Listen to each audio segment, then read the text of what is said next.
Good morning बाळको, जय श्री कृष्ण। कलरव modern school YouTube channel में आपનું हार्दिक स्वागत છે। કેમ છો બધા? મજામાં છો ને? તો ચાલો આજે કયો વાર છે? આજે સોમવાર।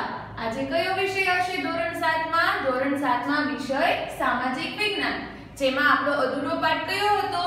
અધૂરો પાઠ જેનું નામ છે પ્રાદેશિક સંસ્કૃતિનું ઘડતર, જેમાં આપણે આગળ શું શીખ્યા? આપણે આગળ ભાષાઓ શીખ્યા, ત્યાર પછી ભારતના ઉત્સવો શીખ્યા। अलग अलग भारत में अलग अलग उत्सव जे उजवाय छे, कई रीतना उजवाय छे, एमां शुं करे छे लोको, केवी वानगीओ बनावे छे, ई बधुं आपणे जोयुं। त्यार पछी आपणे जोवानुं छे आपणे क्या राज्यमां रहीए छे? गुजरातमां। तो आपणे गुजरातना उत्सवो जोवाना छे। तमने बधाने ख्याल ज हशे के गुजरातमां कया कया उत्सवो धामधूमथी उजवाय छे। जेमां पहेલું આવે છે નવરાત્રી, बीजू आवे छे उत्तरायण, जे तमे बधाए काले उजवी छे धामधूमथी। त्यार पछी आवे छे जगन्नाथनी जे रथयात्रा निकळे छे अमदावादमां, ई रथयात्रा एने पण उत्सवमां शामिल करवामां आव्यो छे। त्यार पछी गुजरातमां अमुक मेळाओ भराय छे, ई मेळाओ खूब ज प्रख्यात छे, ई आपणे बधुं जोवानुं छे। तो चालो पाठ्यपुस्तकमां पेज नंबर 40 ઉપર ગુજરાતના ઉત્સવો આપેલા છે। ઈ પહેલા આપણે શું જોયું? ભારતના ઉત્સવો અને ભારતમાં જે બોલીઓ બોલાય છે ઈ બોલીનો ઉદ્ભવ કઈ રીતે થયો, ઈ બધું આપણને શીખવા અને જાણવા મળ્યું। હવે જોવાનું છે આપણે ગુજરાતના ઉત્સવો, જેમાં પહેલો ઉત્સવ આવે છે નવરાત્રી। નવરાત્રી એટલે બધા જ લોકોનો ફેવરિટ તહેવાર, ખૂબ જ ગમતો તહેવાર, નાનાથી લઈને મોટા વડીલ વૃદ્ધ સુધીના લોકોને ગમતો તહેવાર। હવે આ તહેવાર ક્યારે શરૂ થાય છે, આમાં લોકો શું કરે છે, કયા ભગવાનની આરાધના કરે છે, એ બધું આપણે જોવાનું છે। તો ચાલો પહેલો તહેવાર છે નવરાત્રી। આપણે કયા તહેવાર, કોના તહેવારો જોઈ રહ્યા છે? ગુજરાતના ઉત્સવો તહેવારો, એની આપણે જાણકારી મેળવી રહ્યા છીએ। तो चलो पहलो तहेवार छे नवरात्रि। नवरात्रि क्यारे शुरू थाय छे? तो आसो महीनानो जे आसो सुद एकम थी लईने आसो सुद नोम सुधीना जे 9 દિવસો આવે, ई 9 દિવસોને આપણે નવરાત્રી તરીકે ઉજવીએ છીએ। તો કેટલા દિવસ તમને પૂછાય નવરાત્રી કેટલા દિવસ ઉજવવામાં આવે છે? તો નવરાત્રી 9 દિવસ સુધી ઉજવવામાં આવે છે। ત્યાર પછી એમ પૂછાય કે આ તહેવાર ક્યારે શરૂ થાય છે, એટલે કે કયા મહિનામાં અને ક્યારથી શરૂ થાય છે? તો જે આપણો જે હિન્દુ ધર્મના જે વર્ષ છે એ વર્ષ પ્રમાણે જોઈએ તો ક્યારથી શરૂ થાય? તો આસો મહિનાના જે સુદ એકમથી લઈને સુદ નોમ સુધીના જે દિવસો હોય એને આપણે નવરાત્રી તરીકે ઉજવીએ છીએ। ત્યાર પછી એમાં શું છે? તો નવરાત્રી એ શક્તિની આરાધનાનું પર્વ છે। તમને પૂછાય નવરાત્રી એ કેની આરાધનાનું પર્વ છે? શક્તિની આરાધનાનું પર્વ છે। આ 9 દિવસો દરમિયાન લોકો શું કરે છે? તો આ 9 દિવસો દરમિયાન લોકો માં દુર્ગાનું પૂજન કરે છે, એની આરાધના કરે છે। નવરાત્રીમાં ગરબા અને દાંડિયા રાસ રમાય છે। નવરાત્રીમાં તમને બધાને ખબર જ હશે કે નવરાત્રીમાં લોકો બીજું શું કરે? તો ગરબા અને દાંડિયા રાસ રમે છે। આ જે ગુજરાતના જે ગરબા છે એ આખા વિશ્વમાં પ્રખ્યાત છે। નવરાત્રી દરમિયાન બહારથી લોકો ક્યાં આવે છે? ગુજરાતમાં આવે છે, અને ગુજરાતમાં જે મોટા મોટા પંડાલો, જે માતાજીની ગરબીઓની સ્થાપના કરવામાં આવી હોય છે, રમઝટ હોય છે, એમાં લોકો જાય છે અને ત્યાં ગરબા લે છે અને માં દુર્ગાની આરાધના કરે છે। ગરબા એ ગુજરાતની આગવી ઓળખ છે। જો કીધું એમ આવ્યું, ગરબા એ ગુજરાતની કેવી ઓળખ છે? ગુજરાતની ઓળખ છે। એટલે કે ગરબાનું નામ પડે એટલે તરત સામેવાળી જે વ્યક્તિ હોય એના મોઢામાં કયું નામ આવશે? તો ગુજરાત, એટલે કે ગરબાથી ગુજરાતની ઓળખ છે એમ। ખ્યાલ આવ્યો નવરાત્રીમાં? હવે આવે છે ઉત્તરાયણ, જે કાલે જે 2 દિવસની રજા ગઈ એમાં તમે બધાએ કયો તહેવાર ઉજવ્યો, કયો ઉત્સવ ઉજવ્યો? ઉત્તરાયણ। ઉત્તરાયણમાં તમે શું કરો? તો ઉત્તરાયણમાં તમે પતંગ ચગાવો છો। તો હવે ઉત્તરાયણ છે એને બીજા કયા નામે ઓળખાય? તો ઉત્તરાયણને બીજા મકર સંક્રાંતિના નામે ઓળખાય છે। તો આમાં શું થાય છે? તો જો સૂર્યનું ધન રાશિમાંથી મકર રાશિમાં આવવું એટલે ઉત્તરાયણ. તમને પૂછાય કે ઉત્તરાયણમાં સૂર્ય કઈ રાશિમાંથી કઈ રાશિમાં પ્રવેશે છે? તો ઉત્તરાયણમાં સૂર્ય ધન રાશિમાંથી મકર રાશિમાં પ્રવેશ કરે છે. તે મકર સંક્રાંતિ તરીકે પણ ઓળખાય છે. તેનું બીજું નામ શું છે? ઉત્તરાયણનું બીજું નામ મકર સંક્રાંતિ. ખ્યાલ આવ્યો? એ દરમિયાન આપણે બધા શું કરીએ છીએ? અગાસીમાં જઈને પતંગ ચગાવીએ છીએ. ખ્યાલ આવ્યો? હવે એ રીતના આવે છે આપણે જે અમદાવાદમાં જે એક રથયાત્રા નીકળે છે, જેમ આપણે ભારતના ઉત્સવમાં શું જોયું હતું કે જગન્નાથપુરી, જે પુરીમાં જે રથયાત્રા નીકળે છે એવી જ રથયાત્રા અમદાવાદમાં પણ નીકળે છે. ઈ જગન્નાથ ભગવાનની જ રથયાત્રા છે. ઈ દરમિયાન શું કરે છે લોકો? તો ચાલો, જગન્નાથપુરીની રથયાત્રાની જેમ ભારતમાં વિવિધ ભાગોમાં અષાઢ મહિનાની સુદ બીજના દિવસે જગન્નાથજીની રથયાત્રા નીકળે છે. મેન રથયાત્રા ક્યાં નીકળે છે? જે ઓડિશા જે પુરી છે એ પુરીમાં ભગવાન જગન્નાથની યાત્રા નીકળે છે. ઈ દિવસ દરમિયાન ભારતના બીજા રાજ્ય, બીજા શહેરોમાં પણ જગન્નાથપુરીની યાત્રા નીકળે છે. તો જો ઈ ક્યારે થાય છે? તો અષાઢી મહિનાની સુદ બીજના દિવસે આ રથયાત્રા નીકળે છે. તમને પૂછાય જગન્નાથજીની રથયાત્રા ક્યારે નીકળે? તો જગન્નાથપુરીની રથયાત્રા અષાઢ મહિનાની સુદ બીજના દિવસે નીકળે છે. જેમાં અમદાવાદમાં નીકળતી રથયાત્રા સવિશેષ આકર્ષક છે. હવે અહીંયા ભારતમાં ઘણી બધી જગ્યાએ રથયાત્રા નીકળે છે, પણ જે અમદાવાદની જે રથયાત્રા છે ને એને એમ કીધું છે કે સવિશેષ આકર્ષક, એટલે કે બધા કરતા થોડીક અલગ છે. કેમ? તો ચાલો, કારણ કે એમાં આ રથયાત્રામાં હાથી, ઘોડા, અખાડા, સાધુ સંતો સહિત લાખોની સંખ્યામાં લોકો ભાગ લે છે. હવે એમ કીધું છે આ રથયાત્રા આકર્ષક કેમ છે? તો એમાં હાથી હોય છે, ઘોડા હોય છે, અખાડા હોય છે, સાધુ સંતો હોય છે, લાખોની સંખ્યામાં લોકો ભાગ લે છે. એટલા માટે આ રથયાત્રાને થોડી આકર્ષક માનવામાં આવેલી છે. હવે ઈ રથયાત્રાનો પ્રારંભ ક્યારે થાય છે? તો એક પ્રકારની એવી વિધિ આવે છે. ઈ વિધિ કર્યા બાદ આ રથયાત્રાનો પ્રારંભ થાય છે. તો ઈ વિધિનું નામ શું છે? તો પહિંદ વિધિ. કેવી? પહિંદ વિધિ કર્યા પછી જ રથયાત્રાનો પ્રારંભ થાય છે. તો રથયાત્રામાં ભગવાન જગન્નાથ શું કરે છે? તો જો રથયાત્રામાં ભગવાન જગન્નાથ, તેમના મોટા ભાઈ બલરામ અને તેમની બહેન સુભદ્રા ઈ ત્રણેય ઈ રથમાં બેસીને નગર ચર્ચા માટે નીકળે છે. જો આવ્યું? રથયાત્રામાં ભગવાન જગન્નાથ, મોટા ભાઈ બલરામ અને બહેન સુભદ્રા રથમાં સવાર થઈ નગર ચર્ચા માટે નીકળે છે. ત્યાર પછી આવે છે મેળાઓ.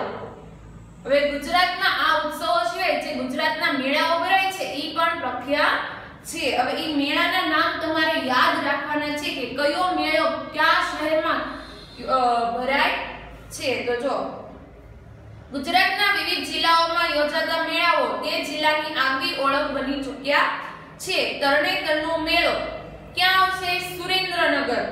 બહુડાનો મેળો ક્યાં આવશે? અમદાવાદ. ભવનાથનો મેળો જૂનાગઢ. શામળાજી ગદાધરનો મેળો શામળાજી એટલે કે અરવલ્લી જિલ્લામાં આવે છે. પલ્લીનો મેળો ક્યાં? તો રૂપાલ ગાંધીનગર. ભાદરવી પૂનમનો મેળો અંબાજી બનાસકાંઠા. સરખેજનો મેળો અમદાવાદ. ગોળ ગધેડાનો મેળો ગરબડા દાહોદ. ચિત્ર વિચિત્રનો મેળો સાબરકાંઠા. માધવપુરનો મેળો માધવપુર પોરબંદર. મીરા દાદાનો ઉર્સ મુબારક ઉનાવા મહેસાણા. આ અલગ અલગ મેળાઓના નામ છે. ઈ કયા જિલ્લામાં કયા શહેરમાં ભરાય છે ઈ પણ સાથે નામ આપેલા છે, જે તમારે યાદ રાખવાના છે. હવે અહીંયા ગુજરાતના ઉત્સવો પૂરા થાય છે અને અહીંયા શું આવે છે? ભારતના મુખ્ય શાસ્ત્રીય નૃત્ય. ભાષાઓ જોઈ, ભારતના ઉત્સવો જોયા, ગુજરાતના ઉત્સવો જોયા. હવે શું જોવાનું છે? નૃત્ય. તો જો એમાં પહેલું નામ છે કથક. કથક શબ્દ કથા પરથી ઉતરી આવ્યો છે. તમને પૂછાય કથક શબ્દ નામ કઈ રીતે પડ્યું? તો કથા નામના શબ્દ પરથી પડ્યું. કથાકાર પોતાના હાવભાવ અને સંગીતથી કથાને અલંકૃત કરતા હતા. કથન કરે સો કથક કહાવે ઉક્તિ જાણીતી છે. ખાસ કરીને 15મી અને 16મી સદીમાં ભક્તિ આંદોલનના પ્રચારને કારણે ઉત્તર ભારતમાં કથકનો ખૂબ વિકાસ થયો. કથકના વિષયોમાં રાધા અને શ્રી કૃષ્ણની કથાઓનો સમાવેશ થતો. આ શબ્દ કેના ઉપરથી પડ્યો છે? કથા શબ્દ ઉપરથી. કથાકાર જે ભક્તિ આંદોલન દરમિયાન જે પ્રાર્થનાઓ ગાતા એમાંથી આ શબ્દ પડ્યો છે. હવે આ શબ્દમાં કયા વિષય ઉપર શું વાત કરવામાં આવી? તો કથકના વિષયોમાં રાધા અને શ્રી કૃષ્ણની કથાઓનો સમાવેશ થતો. તમને પૂછાય કથકના વિષયોમાં કોનો સમાવેશ એટલે કે કઈ કથાઓનો સમાવેશ થતો? તો રાધા અને શ્રી કૃષ્ણની કથાઓનો સમાવેશ થતો. મુગલ બાદશાહના સમયમાં કથક નૃત્ય રાજ દરબારોમાં રજૂ થતું, જ્યાં એ વિશિષ્ટ નૃત્ય શૈલીના રૂપમાં વિકાસ પામ્યું. પહેલાના સમયમાં ટેલિવિઝન કે કઈ મનોરંજન કરવા માટે એવા કઈ સાધનો હતા નહીં. તો શું કરતા? તો જે રાજાનો જે દરબાર ભરે એ દરબારમાં કોઈ નૃત્યકાર હોય એ નૃત્ય કરે અથવા સંગીતકાર હોય એ સંગીત વગેરે પોતાની અલગ અલગ કલાઓ રાજાઓ સમક્ષ રજૂ કરતા અને લોકો અને રાજાઓ છે એના મંત્રીઓ હોય છે એ આવી રીતના મનોરંજન પૂરું પાડતા. તો એ દરમિયાન મુગલ બાદશાહના સમયમાં કથક નૃત્ય ઈ જે છે એ નૃત્ય શૈલીના રૂપમાં વિકાસ પામ્યું. 15મી 16મી સદી બાદ કથક પરંપરાઓમાં વહેંચાયું. આ પરંપરાને ઘરાના કહેવામાં આવે છે. 15મી અને 16મી સદીમાં કથક કેમાં વહેંચાણું? પરંપરાઓમાં. તો આ પરંપરાઓને શું કહેવામાં આવે છે? ઘરાનાઓ કહેવામાં આવે છે. આ બે પરંપરાઓમાં જયપુર અને લખનૌનો સમાવેશ થાય છે. હવે તમને પૂછાય 15મી અને 16મી સદીમાં કઈ પરંપરાઓનું આ કથક છે એ પરંપરાઓમાં વહેંચાયું. એ પરંપરાઓને શું કહેવાતું? ઘરાના. અને ત્યાર પછી કેટલી જે આ પરંપરાઓ હતી એને બે ભાગમાં વહેંચવામાં આવી. એક તો જયપુરી અને બીજી છે લખનવી. 19મી સદીમાં અવધના નવાબ બાજીદ અલી શાહે પોતાના દરબારમાં કથકને આશ્રય આપી આ કલાને પુનર્જીવન આપ્યું હતું. કથક પંજાબ, હરિયાણા, જમ્મુ કાશ્મીર, બિહાર અને મધ્યપ્રદેશ સુધી વિસ્તર્યું. ત્યાર પછી એમ પૂછે છે કથક ક્યાં સુધી વિસ્તાર પામ્યું? તો પંજાબ, હરિયાણા, જમ્મુ કાશ્મીર, બિહાર અને મધ્યપ્રદેશ સુધી વિસ્તાર પામ્યું. સ્વતંત્રતા મળ્યા પછી કથકને 6 શાસ્ત્રીય નૃત્યોમાં સ્થાન મળ્યું. જે શાસ્ત્રીય નૃત્યોમાં જે અલગ અલગ નૃત્યના પ્રકાર આવતા એમાં કથકને સ્થાન મળ્યું. આજે કથક ભારતીય સંસ્કૃતિનું અભિન્ન અંગ બની ગયું છે. અત્યારે કથક એ અભિન્ન અંગ છે શાસ્ત્રીય નૃત્યનું. હવે આવે છે કથકલી. કથકની જેમ આવે છે કથકલી. કથકલી એ કેરળની નૃત્ય પરંપરા છે. તમને પૂછાય કથકલી એ ક્યાંની પરંપરા છે? તો કેરળની નૃત્ય પરંપરા છે. તેનો શાબ્દિક અર્થ નાટ્ય વાર્તા થાય છે. આ નૃત્ય દ્વારા તમને છે ને આખી જે એક પ્રકારની વાર્તા તમને વાર્તા સ્વરૂપે આ નૃત્ય રજૂ કરવામાં આવે છે. એટલે તમે ઈ જે સામેવાળી વ્યક્તિ આ કથકલી નૃત્ય કરે ને તો તમને ઈ વાર્તા સ્વરૂપે સમજાય. અભિનય એ આ નૃત્યનો આત્મા છે.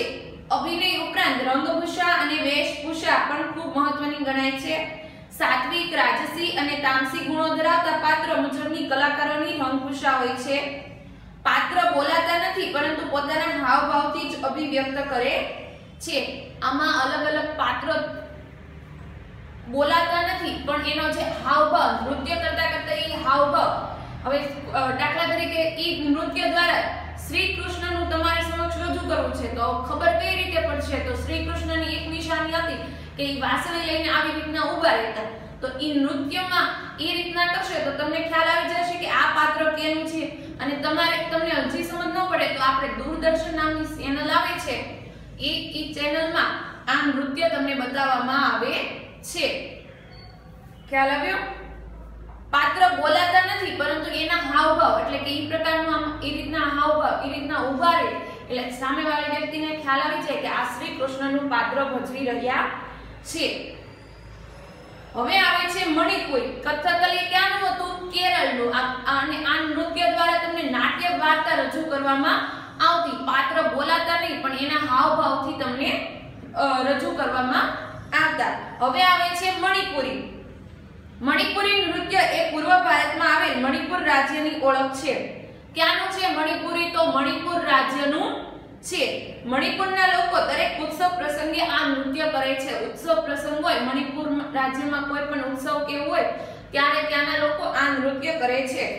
આ નૃત્યમાં શરીરની ગતિ ધીમી હોવાથી તેને ભારતના અન્ય નૃત્યોથી અલગ માનવામાં આવે છે. હવે આ નૃત્ય કરતો હોય ને, આ ડાન્સ કરતો હોય ને, તો એ જે ડાન્સની સ્પીડ હોય ને એ એકદમ ધીમી હોય છે.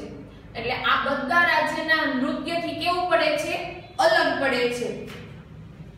મણિપુરી નૃત્ય બે પ્રકાર છે. આ નૃત્યના કેટલા પ્રકાર છે? બે પ્રકાર છે. તો પહેલો પ્રકાર લાસ્ય અને બીજો છે તાંડવ. ખ્યાલ આવ્યો?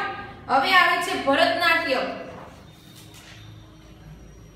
ભરત મુનિ દ્વારા રચિત નાટ્યશાસ્ત્ર ગ્રંથ ભારતના શાસ્ત્રીય નૃત્ય પર લખાયેલા મહાન ગ્રંથ છે. હવે એમ કહે છે ભરતનાટ્યમ તો કોના ઉપર લખાયેલા આ નૃત્ય, કોના ઉપર લખાયેલા મહાન ગ્રંથ છે? તો ભરત મુનિ દ્વારા રચિત નાટ્યશાસ્ત્ર ગ્રંથ ભારતના શાસ્ત્રીય નૃત્ય પર લખાયેલા મહાન ગ્રંથ છે. આ સિવાય અભિનય દર્પણ નામના ગ્રંથના રચયિતા નંદિકેશ્વર પણ ભારતના અગત્યના શાસ્ત્રીય નૃત્ય તરીકે ભરતનાટ્યમની વિશદ ચર્ચા કરી છે.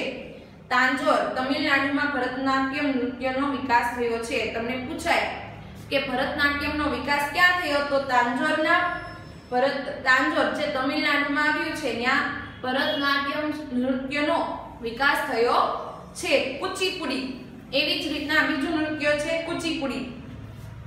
ભારતના અગ્રણી શાસ્ત્રીય નૃત્ય કુચીપુડીનો ઉદ્ભવ આંધ્રપ્રદેશના કુચીપુડી નામના ગામમાં થયો હતો. આ ગામમાં યક્ષગાન તરીકે ઓળખાતા નૃત્યએ 17મી સદીમાં કુચીપુડી નૃત્યનું સ્વરૂપ ધારણ કર્યું. તેના સ્થાપક વૈષ્ણવ કવિ સિન્દ્રેન્દ્ર યોગી હતા. આ નૃત્યના સ્થાપક કોણ છે? વૈષ્ણવ કવિ સિન્દ્રેન્દ્ર યોગી હતા. આ નૃત્ય સાથે નાટકની પરંપરા પણ સંકળાયેલી છે. આ જે કુચીપુડી નૃત્ય છે એની સાથે કઈ પરંપરા જોડાયેલી છે? તો નાટ્ય પરંપરા પણ જોડાયેલી છે. એવી જ રીતના આવે છે બિહુ. બિહુ અસમનું પ્રસિદ્ધ નૃત્ય છે. તમને પૂછાય બિહુ ક્યાંનું પ્રસિદ્ધ નૃત્ય છે? તો અસમનું. ઉલ્લાસ વ્યક્ત કરવા માટે સ્ત્રી પુરુષોના સમૂહ દ્વારા પરંપરાગત પોશાક પહેરીને આ નૃત્ય કરવામાં આવે છે. જ્યારે જે લોકો ખુશ હોય છે, હર્ષોલ્લાસ બીજા સમક્ષ રજૂ કરવો હોય ત્યારે પરંપરાગત ટ્રેડિશનલ પોશાક પહેરે છે અને ત્યાંના પુરુષો અને સ્ત્રીઓ આ નૃત્ય કરે છે. આ નૃત્યમાં હાથ પગનું હલનચલન તથા ગતિ અને સમૂહ નિર્માણ મહત્વનો ભાગ ભજવે છે. ઢોલ, પેપા, જે પેપા એટલે કે ભેંસના શિંગડામાંથી બનાવવામાં આવેલું એક સંગીત સાધન, અને વાંસળી જેવા વાદ્યનો ઉપયોગ આ નૃત્યમાં કરવામાં આવે છે. બિહુ ક્યાંનું છે? તો અસમનું.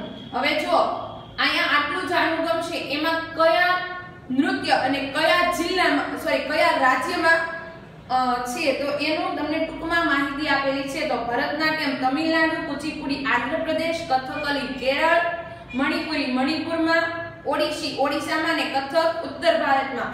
હવે પછીનું છે એ આગળના વિડીયોમાં આપણે જે ચિત્રકલા લઘુચિત્રોની પરંપરા જે આપણે આગળના વિડીયોમાં જોઈશું. આને લગતું જે હોમવર્ક છે એ હું તમને ફોટા દ્વારા મોકલીશ, જે તમારે સમાજની પાકી બુકમાં લખવાનું છે.